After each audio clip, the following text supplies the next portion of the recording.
Kerry, welcome to the show. Thank you so much for having me. Thrilled to be here. So we reached out to invite you on the show after hearing you speak at RecCon about driving sustainable success through customer experience. And so to kick this off, I was hoping you could tell us a little bit more about yourself, your background, and how you got involved in the multifamily industry. Sure, absolutely. So I have worked in this field, I don't know, in one way or another, really my whole career. I started out designing and developing websites back in 1995, which seems like an entire lifetime ago at this point, and have transitioned from making technology easier to use to helping organizations be easier to do business with overall.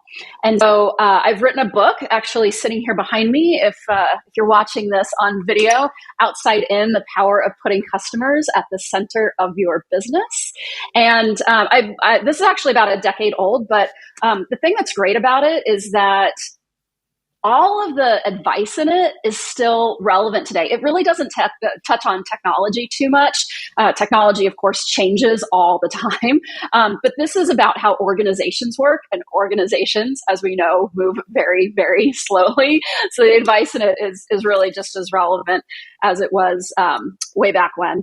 So, and then getting involved in resident experience, I actually did some research, a couple of different research projects for a client who creates technology for the resident experience.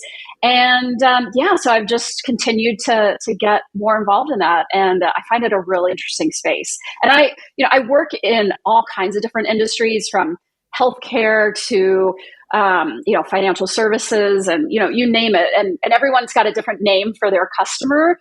Here, the customer is called the resident. And so you might hear me slip into saying the customer sometime, but got the resident in my mind here today. That's actually a perfect segue into one of my first questions for you, again, because this conversation is focused on customer experience. And in this case, that is absolutely the resident experience. And so I was wondering, can you humor me and share how you personally define two terms? The first one being resident experience, the second being resident experience management. Yeah, so it's really interesting because they're two sides of the same coin, really. So the resident experience is what your residents think, what they feel, what they perceive about all of the different interactions with you as a property management company. And that includes before they're actually a resident, interactions where they're deciding where they want to live, all of the different interactions living in the building, and then potentially even some interactions that happen afterwards, getting a deposit check back or something like that. If people use CHITL today, I don't know. I don't. But so that's the resident experience. It's really all from the perspective of the resident. And sometimes, we see a big gap between what organizations think the experience is and what the customers, or in this case, the residents, think the experience is. But really, it's what your residents are thinking and feeling. And then the resident experience management is everything that happens internally within an organization. And, there's all kinds of different things involved. And actually, that's what my book is really about, is how you create and then sustain great experiences. And so it's everything from defining the experience that you want to provide in the first place, and then everything that you've got to do to make sure that all of your employees, all of your digital touch points, all of your physical touch points are all supporting that experience each step of the way. And so it's really a lot. And the management piece can involve measuring what the resident experience is, really surveying them on their thoughts and their attitudes, and creating guidelines for staff and employees. There's all kinds of things that go into it, but it's really making sure that you're delivering that experience that you define and intend to deliver in the first place. Thanks for that. And I love how your answers really touch on the fact that this is such an expansive concept. It includes so much. I believe that every single person who works in an organization, and also partners that an organization works with, are touching the customer experience in some way. It's like this ripple effect. And I don't know if the folks listening to this or watching this have heard this story, but there's this anecdote from back when JFK was president, and he was visiting one of the NASA facilities, and there was some guy like worked overnight and sweeping the floors. And so the president walked up to him and said, "Hey, what's your role here? What are you doing?" And he said, "Mr. President, I'm helping to put a man on the moon." And so that's the same thing with resident experience. It doesn't matter if you're an intern or, the GM or, whatever your role is in the organization, you have some impact. And sometimes it's a very big impact, whether you know it or not, on that customer or resident experience. I love that. Now, you talk a lot about having an experience first mindset. So can you share a little bit with our audience? What does an experience first mindset mean for a property management company? What it essentially means is that in any decision that you're making, in any meeting where you're talking about a policy, a process, new technology, hiring people, whatever it is, whatever part of your business, operational, financial, you are thinking about that experience as part of that discussion. Thinking about, okay, if we make this decision, what is the impact going to be on our residents? And, you might be thinking like, why would we do this? And the whole reason is that the experience that customers or residents have directly impacts revenue, cost savings, all of the different types of business metrics that organizations care about. So that's really what it means is putting the customer right inside your meeting room for those discussions. Not literally. Sometimes actually some people do that. They bring customers in to co-create with them different parts of what the experience will look like or how policies or technology are going to work. But at least having that virtual presence of the customer right there while you're making decisions. Got it. And now your background pulls across multiple industries. So what are some strategies that you can think of that multifamily might be able to mirror from other industries when it comes to delivering exceptional resident experiences?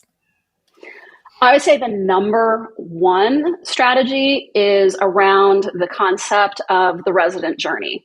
And so journey mapping is the main activity that people tend to talk about when they think of taking a journey approach to experience design and experience management. All it really means is that you are understanding and sometimes literally like mapping out on a piece of paper or, a big whiteboard or digitally, whatever it is, all the different steps that residents take. And you can look at it in phases like, okay, pre-move-in and post-move-in, or you can look at that full end-to-end resident journey from the time that they first become aware that your particular apartment complex exists all the way through they decide to leave or, whatever the end of the journey is that you want to define it as. And actually, the leaving part of the journey is really important. So many organizations, and this is across every single industry, they put so much focus on how are we going to get new customers, how are we going to market to new customers and bring them in to be using our product services. They don't really think about what that end part of the experience is going to be. But I like to think of this as kind of a breakup. And we know how breakups go, have an impact on whether or not those two people are going to talk to each other again, or whether they're going to remain friends, whether they're going to consider getting together. So really putting some attention to the end of that journey is really important as well. And then when you understand what that real journey looks like, not just the ideal journey in your mind, but the real actual journey that your customers go through, then you can start to understand where to make improvements. You can start to measure important parts of it. And so it really has a broad reach across all aspects of customer experience management. Got it. And you actually just mentioned this, this concept of measuring success. And so that kind of leads into my next question, which is what role does or should technology play in enhancing resident experience or managing it effectively? Yeah, so technology is here. It is huge in terms of enabling great experiences, either from behind the scenes with technology that your residents are never going to see, or resident facing technology that makes it easier for them to pay their rent or make a maintenance request, whatever it is. And so the thing that I see a lot of organizations doing, because they know that they have to be bringing technology into their business and deploying it in order to improve the experience, they just kind of pick things that they think are going to work. What I would recommend is, rather than kind of taking that scattershot approach and hoping that something is actually going to improve the experience, look across the customer journey and look for points where the experience is bad, or you think that you could influence your resident behavior or attitudes, and think about what type of technology might help there. So, chat is a great example. Online chat, so many companies have it now, but it seems to be something that a lot of organizations think about, just because they feel like they should have chat.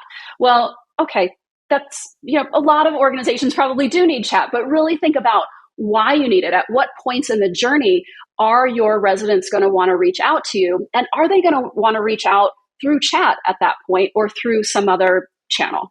So it's really about using technology strategically and not technology just for technology's sake.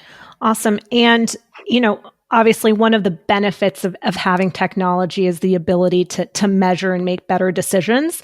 But the flip side is that it can also be used to enhance resident experiences. And so I want to learn a little bit about data itself, and how do you see technological innovation opening the door for companies to use data to enhance the resident experience? Yeah, I mean, you're right. Data and technology go hand in hand. And to be completely honest, something that I do not think enough organizations, it doesn't matter what industry you're in, organizations are not taking advantage of this the way that they should. And it's really because I don't think people really understand how to use data. There's a lot of misunderstanding out there about how to interpret data, how to make decisions based on data. It's actually one of my passion points that I really love to help organizations just understand the fundamentals of using data. But often they've got all these data points locked away in different systems. And so employees don't have access to them. And then even if they have access to them, it's just so much.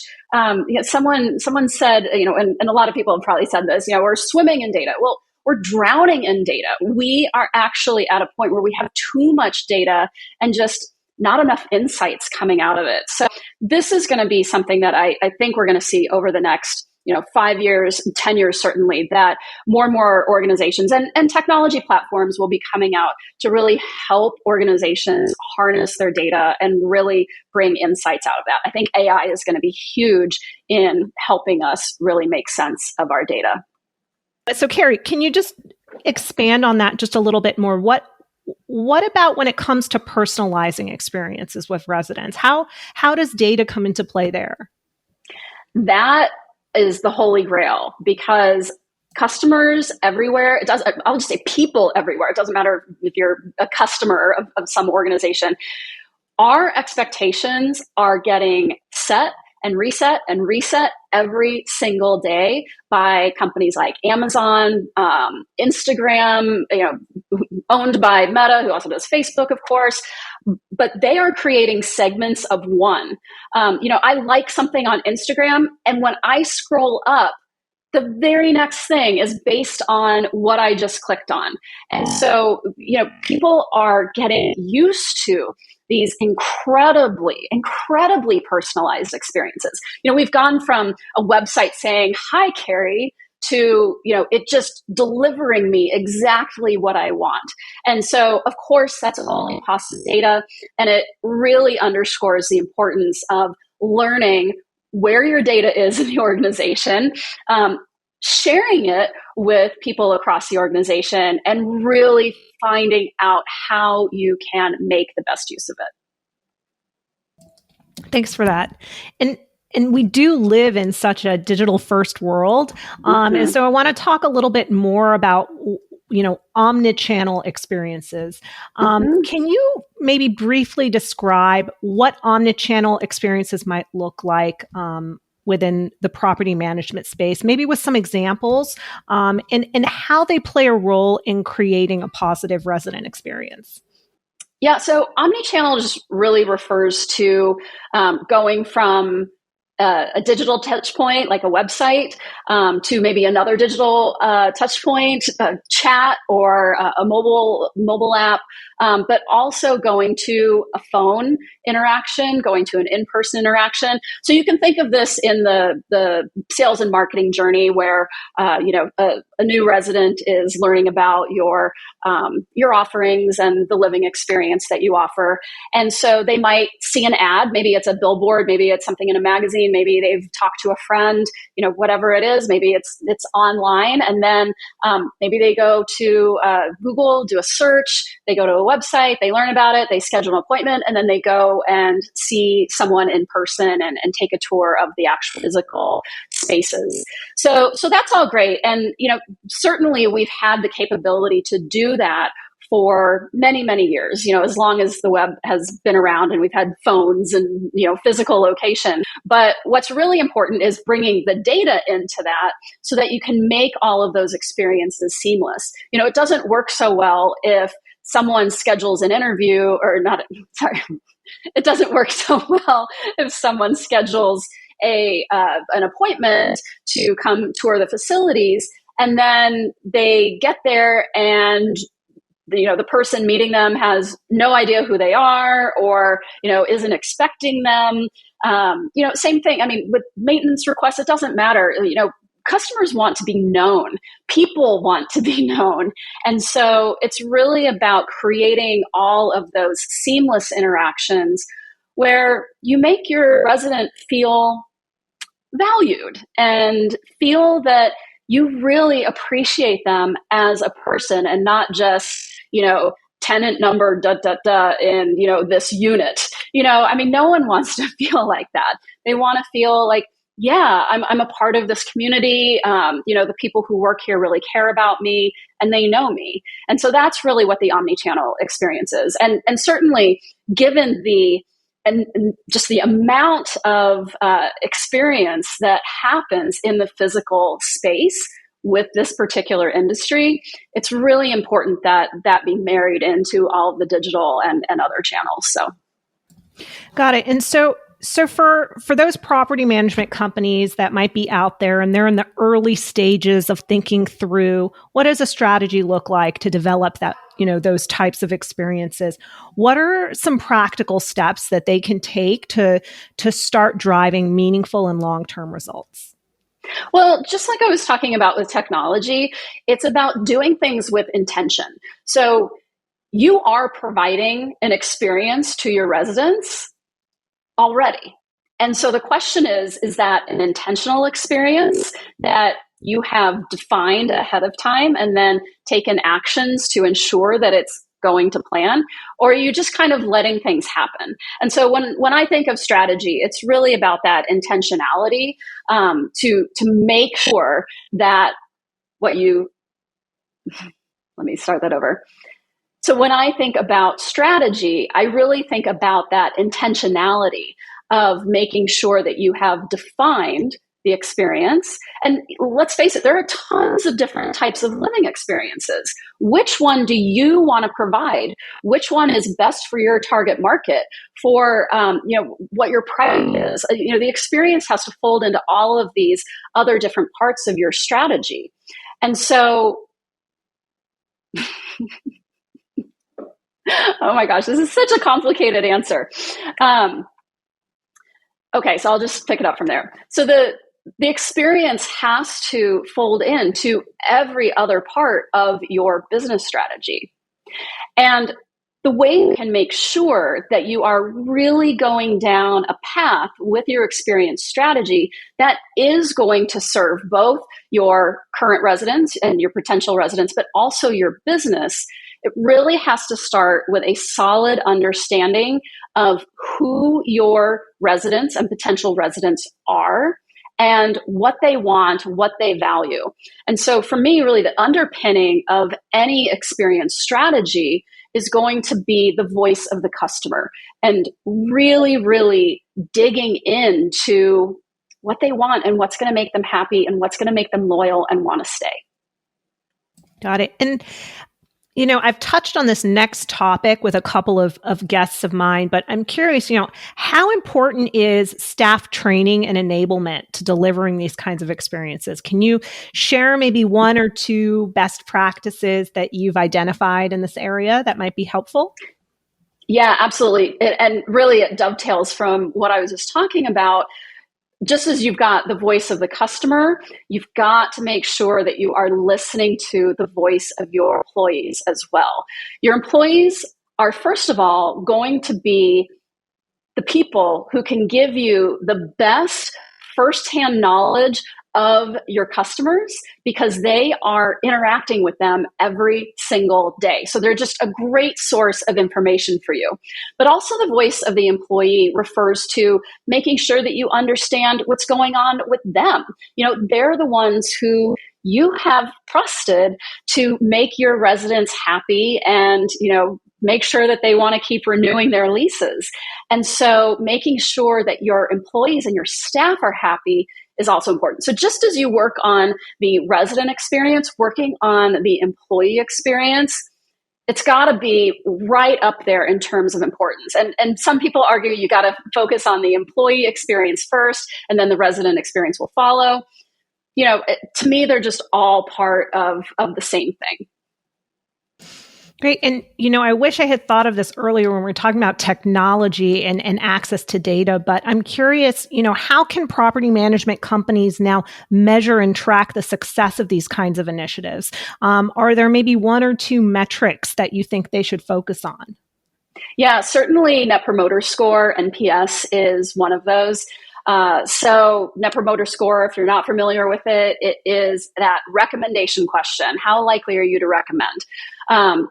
The Net Promoter Score question, there's NPS, there's also eNPS, which is your employee Net Promoter Score, which is just tweaking the question a little bit to ask, how likely are you to recommend working here to, a friend or a family member? And, that question doesn't really give you insight onto what to fix. Question itself. You want to also ask typically you ask an open-ended question. Why did you give that particular rating? But it's a great indicator. It's kind of like taking the temperature of what your experience is, either your resident experience or your employee experience. Taking our temperature with a thermometer doesn't tell us exactly what's wrong with us, but it tells us if we're sick or not, or if we've got a fever or not. So that's what I think of. That's what I would compare NPS to.